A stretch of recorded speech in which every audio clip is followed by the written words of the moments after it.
Americans rate the United States now, 5 years ago, and 5 years in the future. Every year in January, we ask Americans to update their overall feeling about where the United States stands today, where it was 5 years ago, and where it will be 5 years in the future.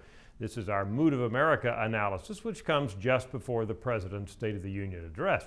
Let's look at the numbers this year. First of all, 50% of Americans at this point on a 0 to 10 scale will say that America's current situation is at the upper end, 6 through 10 on that scale. This 50% number is not great, as you might imagine. In fact, when we first started asking this question back in 1959, it was at 68%.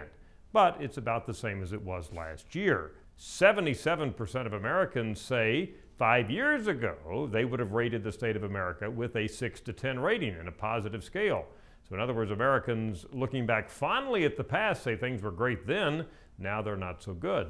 What about the future? Well, looking ahead, Americans remain optimists. This is usually the case. 5 years from now, 65% of Americans say that the U.S. situation will be positive. They'll rate it with a 6 to 10 on that 0 to 10 scale. Last year, in January, only 52% of Americans were willing to say that 5 years from now, America would be in a positive situation. Now it's 65%, a 13-point jump.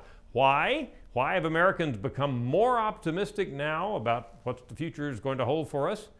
Well, we don't know. We looked at the breakout between Democrats, Republicans, and Independents and found that they had all become more positive looking ahead to 5 years. So I'll leave you with that question.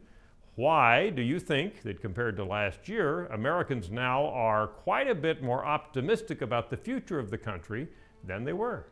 I'm Dr. Frank Newport, Editor-in-Chief of the Gallup poll.